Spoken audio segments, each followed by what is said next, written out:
TV. ന്യൂസിലേക്ക് സ്വാഗതം. ആദ്യം പ്രധാന വാർത്തകൾ. കന്നുകാലി കശാപ്പ് നിയന്ത്രണം ചർച്ച ചെയ്യാൻ നിയമസഭയുടെ പ്രത്യേക സമ്മേളനം നാളെ ചേരും. പൊതുമരാമത്ത് വകുപ്പിൽ സോഷ്യൽ ഓഡിറ്റിംഗ് നടപ്പിലാക്കുമെന്ന മന്ത്രി ജി സുധാകരൻ. ജനങ്ങൾക്ക് ഉദ്യോഗസ്ഥരെയും പ്രവർത്തനങ്ങളെയും വിലയിരുത്തി മാർക്കിടാം. മനുഷ്യാവകാശ പ്രവർത്തകൻ ഡോക്ടർ PS പണിക്കർ അന്തരിച്ചു. കശാപ്പ് നിയന്ത്രണത്തിനെതിരായ ഹർജികൾ ഹൈക്കോടതി ഇന്ന് പരിഗണിക്കും. ദേശീയ പാതയോരത്തെ മദ്യശാലകൾ ഹൈക്കോടതി വിധി ഇന്ന്. റിസർവ് ബാങ്കിന്റെ പുതിയ വായ്പാ നയ പ്രഖ്യാപനം ഇന്ന്. മധ്യപ്രദേശിലെ കർഷക സമരം രാഹുൽ ഗാന്ധി സന്ദർശനത്തിനിന്ന് മൻസൂറിൽ. നാഗാലാൻഡിൽ ഏറ്റുമുട്ടൽ 3 തീവ്രവാദികളും 1 സൈനികനും കൊല്ലപ്പെട്ടു. നെടുമ്പാശ്ശേരി വിമാനത്താവളത്തിൽ ഖത്തർ റിയാലിന് വിലക്ക്. രഞ്ജി പണിക്കർ ഫുട്ബോൾ കോച്ചാകുന്നു. പെപ്സിക്കോയുമായുള്ള കോടികളുടെ കരാർ അവസാനിപ്പിച്ച വിരാട് കോഹ്ലി. വാർത്തകൾ വിശദമായി. കന്നുകാലി കശാപ്പ് നിയന്ത്രണം സംബന്ധിച്ച വിജ്ഞാപനം ചർച്ച ചെയ്യാനായി നിയമസഭയുടെ പ്രത്യേക സമ്മേളനം നാളെ ചേരും. വിഷയം ചർച്ച ചെയ്യുന്നതിനായി ഒരു ദിവസത്തെ സമ്മേളനമാണ് സർക്കാർ വിളിച്ചു ചേർത്തിട്ടുള്ളത്. രാവിലെ 9 മണിക്ക് യോഗം ആരംഭിക്കും. ഫെഡറൽ സംവിധാനത്തെ വെല്ലുവിളിച്ച് പുറപ്പെടുവിച്ച വിജ്ഞാപനം സൃഷ്ടിക്കുന്ന പ്രത്യാഘാതത്തെക്കുറിച്ച് സഭ ചർച്ച ചെയ്യും. നിലവിലെ പ്രതിസന്ധി മറികടക്കാൻ ഭരണ പ്രതിപക്ഷ അംഗങ്ങളുടെ അഭിപ്രായം തേടും. വിജ്ഞാപനത്തിനെതിരെ നിയമസഭ പ്രമേയം പാസാക്കിയേക്കും. സംസ്ഥാന താൽപര്യം സംരക്ഷിച്ചുകൊണ്ടുള്ള നിയമനിർമ്മാണം നടത്തുന്നതിന്റെ വിശദാംശങ്ങളെക്കുറിച്ചും സഭ ചർച്ച ചെയ്യും. സമ്മേളനത്തിന്റെ അജണ്ടയായി വിജ്ഞാപനം മാത്രമാണ് ഉൾപ്പെടുത്തിയിട്ടുള്ളത്. മറ്റ് വിഷയങ്ങൾ ചർച്ചയാകില്ല. 1960 മൃഗങ്ങളോടുള്ള ക്രൂരത തടയൽ നിയമത്തിന്റെ അടിസ്ഥാനത്തിലാണ് മെയ് 23 വിജ്ഞാപനം പുറപ്പെടുവിച്ചത്. പൊതുമരാമത്ത് വകുപ്പിലെ ഉദ്യോഗസ്ഥരുടെ പ്രവർത്തനങ്ങളെ വിലയിരുത്താൻ സോഷ്യൽ ഓഡിറ്റിംഗ് നടപ്പിലാക്കുമെന്ന് മന്ത്രി ജി സുധാകരൻ. PWD മാനുവൽ അനുസരിച്ച് പ്രവർത്തനങ്ങൾ തൃപ്തികരമല്ലാത്ത ജീവനക്കാർക്കെതിരെ നടപടി സ്വീകരിക്കും. സോഷ്യൽ ഓഡിറ്റിംഗിൽ ഉദ്യോഗസ്ഥന്മാർക്ക് മാർക്കിടാൻ ജനങ്ങൾക്കും അവസരം നൽകുമെന്ന് മന്ത്രി വ്യക്തമാക്കി. റോഡ് പണി അടക്കമുള്ള മരാമത്ത് ജോലികൾ സമയബന്ധിതമായും അഴിമതിരഹിതമായും മുന്നോട്ടു പോകുന്നതിനാണ് വകുപ്പിൽ സോഷ്യൽ ഓഡിറ്റിംഗ് നടപ്പിലാക്കാൻ ഉദ്ദേശിച്ചത്. ഓഡിറ്റിംഗിന്റെ അടിസ്ഥാനത്തിൽ ഉദ്യോഗസ്ഥർക്ക് മാർക്കിടും. ജില്ലയിൽ നേരിട്ട് ചുമതലയുള്ള പ്രവർത്തനങ്ങൾക്ക് ജനങ്ങൾക്ക് മാർക്കിടാം. വളരെ മോശമാണെന്ന അഭിപ്രായം വരുന്നവരെ പരിശോധനയ്ക്ക് വിധേയമാക്കും. വകുപ്പിന് പുറത്തു നിന്നുള്ള പ്രഗത്ഭരായ എഞ്ചിനീയർമാരും ടീമിൽ ഉൾപ്പെടും. ചീഫ് ടെക്നിക്കൽ എക്സാമിനറാണ് അന്തിമ റിപ്പോർട്ട് നൽകുക.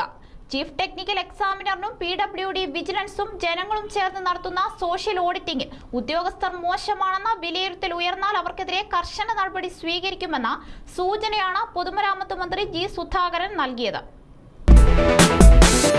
പരിസ്ഥിതി പ്രവർത്തകനും മനുഷ്യാവകാശ പ്രവർത്തകനുമായ ഡോക്ടർ PS പണിക്കർ അന്തരിച്ചു. പാലക്കാട് ശേഖരീപുരത്തെ വസതിയിൽ വെച്ചായിരുന്നു അന്ത്യം. ദേശീയ ഹരിതസേനയും കോർഡിനേറ്ററായും ഭാരതപ്പുഴ സംരക്ഷണ സമിതി, പ്ലാച്ചിമട ഐക്യദാർഢ്യ സമിതി, മലമ്പുഴ ഡാം സംരക്ഷണ സമിതി എന്നീ സംഘടനകളുടെ നേതൃസ്ഥാനം വഹിച്ചിട്ടുണ്ട്. പ്ലാച്ചിമട ട്രൈബ്യൂണൽ ബിൽ കേന്ദ്രം തള്ളിയതിനെതിരെ നടത്തിയ സമരത്തിൽ വെച്ച് ദേഹാസ്വാസ്ഥ്യം അനുഭവപ്പെട്ടതിനെ തുടർന്ന് കുറച്ചുനാളുകളായി വിശ്രമ ജീവിതം നയിച്ചു വരികയായിരുന്നു. സംസ്കാരം ഇന്ന് വൈകിട്ട് നടക്കും. കശാപ്പ് നിയന്ത്രണം ചോദ്യം ചെയ്ത് സമർപ്പിച്ച ഹർജികൾ ഹൈക്കോടതി ഇന്ന് പരിഗണിക്കും.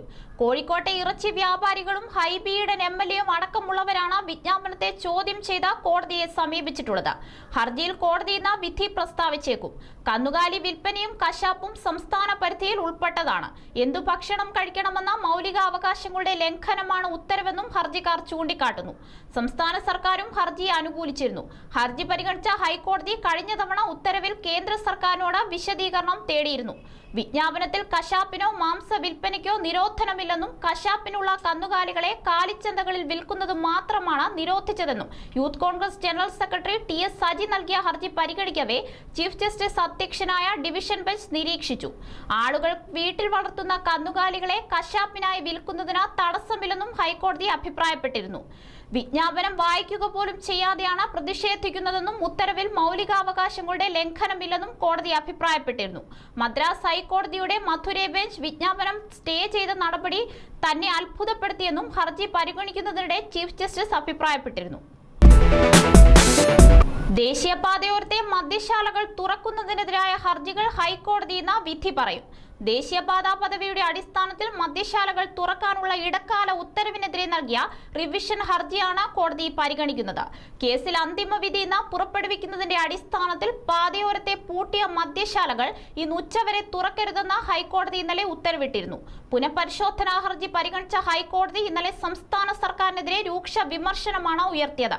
മദ്യശാലകൾ തുറക്കുന്നത് സംബന്ധിച്ചുള്ള ഉത്തരവ് സർക്കാർ തെറ്റായി വ്യാഖ്യാനിക്കരുതെന്ന് പറഞ്ഞ കോടതി ദേശീയപാത ഡീനോട്ടിഫിക്കേഷൻ ചെയ്തില്ല എങ്കിൽ എന്തിനു മദ്യശാലകൾ തുറന്നുവെന്ന് ചോദിച്ചു. ബാറുകൾ തുറക്കാൻ ഉത്തരവിട്ടിട്ടില്ലെന്നും ഇടക്കാല വിധിയെ ദുർവ്യാഖ്യാനം ചെയ്യരുതെന്നും കോടതി ആവശ്യപ്പെട്ടു. മദ്യശാലകൾ ദേശീയ പാതയോരത്താണെന്ന മന്ത്രിക്ക് ബോധ്യമുണ്ടെങ്കിൽ താഴിടാത്തത് എന്താണെന്നും ഹൈക്കോടതി ചോദിച്ചു. കോടതിയുടെ ചുമലിൽ തോക്കുവെച്ച സർക്കാർ വെടിവെച്ചു. സർക്കാർ വെടിവെച്ചാൽ തിരിച്ചു വെടിവെക്കാനും കോടതിക്കറിയാം. കോടതിക്ക് മേൽ പഴിചാരാനാണ് സർക്കാർ ശ്രമിക്കുന്നതെന്നും ഹൈക്കോടതി വിമർശനം ഉന്നയിച്ചു. ഹർജിയിൽ ബാർ ഉടമകളുടെയും സർക്കാരിന്റെയും വാദം കേട്ട ശേഷം കോടതി ഇന്ന് അന്തിമ വിധി പുറപ്പെടുവിച്ചേക്കും. റിസർവ് ബാങ്കിന്റെ പുതിയ വായ്പാ നയം ഇന്ന് പ്രഖ്യാപിക്കും. GST നടപ്പിലാക്കുന്ന പശ്ചാത്തലത്തിലാണ് RBIയുടെ പുതിയ വായ്പാ നയ പ്രഖ്യാപനം. GDP 8-ൽ കുറഞ്ഞ സാഹചര്യത്തിൽ പലിശ നിരക്കുകളിൽ മാറ്റമുണ്ടാകില്ലെന്നാണ് സൂചന. റിപ്പോ നിരക്കിലും മാറ്റമുണ്ടാകില്ല. വായ്പാ പലിശ നിരക്കുകൾ കുറച്ച സാമ്പത്തിക വളർച്ചയ്ക്കുള്ള സാഹചര്യമൊരുക്കാൻ സർക്കാർ തീരുമാനിച്ചിരിക്കെയാണ് റിസർവ് ബാങ്ക് ഇന്ന് പുതിയ നയം പ്രഖ്യാപിക്കുന്നത്. ഇനിയൊരു ഇടവേള. മന്ത്ര TVക്ക് എന്റെ എല്ലാവിധ ആശംസകളും. വാർത്തകൾ തുടരുന്നു. കോൺഗ്രസ് ഉപാധ്യക്ഷൻ രാഹുൽ ഗാന്ധി ഇന്ന് മധ്യപ്രദേശിലെ മൻസൂറിൽ സന്ദർശനം നടത്തും. ഉൽപ്പന്നങ്ങൾക്ക് താങ്ങുവില ഉൾപ്പെടെ വിവിധ ആവശ്യങ്ങൾ ഉന്നയിച്ച ഇവിടെ സമരം നടത്തിയ കർഷകർക്കു നേരെ പോലീസ് നടത്തിയ വെടിവെപ്പിൽ 6 പേർ കൊല്ലപ്പെടുകയും 3 പേർക്ക് പരിക്കേൽക്കുകയും ചെയ്തിരുന്നു.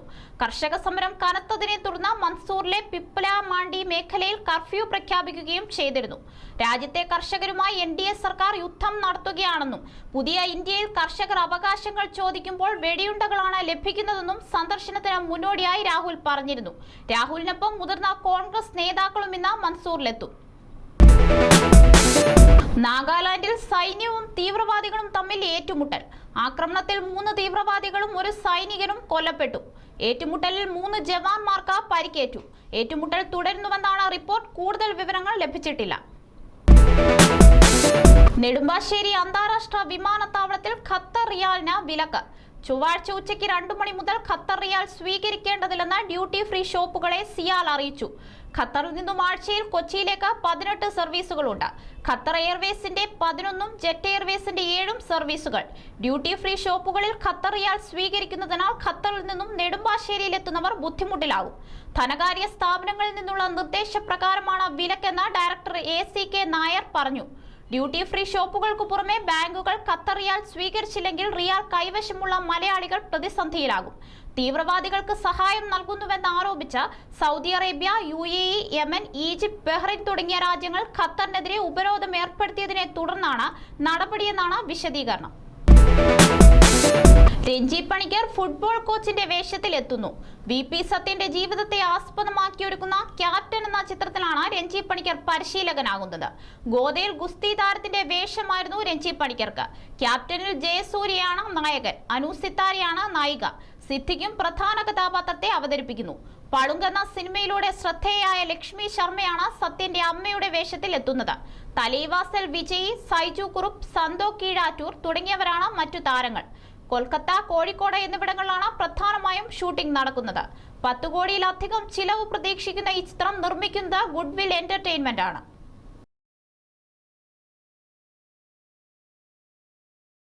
ഇനി സ്പോർട്സ് വാർത്തകളിലേക്ക്.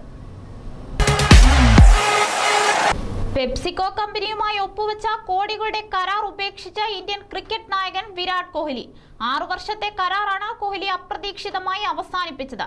താൻ ഉപയോഗിക്കാത്ത സാധനങ്ങൾ മറ്റുള്ളവർ ഉപയോഗിക്കണമെന്ന് വാദിക്കാനാകില്ല എന്ന കാരണത്താലാണ് കോഹ്ലി കരാറിൽ നിന്നും പിന്മാറുന്നതെന്നാണ് സൂചനകൾ.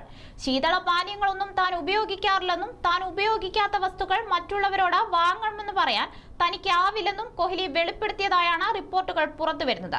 ഫിറ്റ്നസ് സംബന്ധമായി ആരോഗ്യ കാര്യങ്ങളിൽ കോഹ്ലി ഇപ്പോൾ കൂടുതൽ ശ്രദ്ധ നൽകുകയാണ്. അതിനാൽ ശീതള പാനീയങ്ങളൊന്നും ഉപയോഗിക്കാറില്ലെന്നും അതുകൊണ്ട് തന്നെ അത്തരം പരസ്യങ്ങളിൽ അഭിനയിക്കാൻ കഴിയില്ലെന്നും കോഹ്ലി പറഞ്ഞതായാണ് അദ്ദേഹത്തോട് അടുത്ത വൃത്തങ്ങളും വ്യക്തമാക്കിയത്.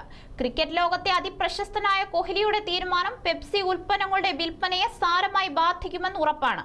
2020-ൽ 1-ാം സ്ഥാനവും ഏകദിനത്തിൽ 3-ാമതും ടെസ്റ്റിൽ 5-ാമതുമാണ് താരത്തിന്റെ റാങ്കിംഗ്. മികച്ച ഫോം നിലനിർത്തുന്നതിനുള്ള മുന്നൊരുക്കമാണ് ഇന്ത്യൻ നായകന്റെ തീരുമാനത്തിന് പിന്നിലുള്ളതെന്നാണ് അറിവ്. 2020-ൽ 1-ാം സ്ഥാനത്തും ഏകദിനത്തിൽ 3-ാമതും ടെസ്റ്റിൽ 5-ാമതുമാണ് താരത്തിന്റെ റാങ്കിംഗ്.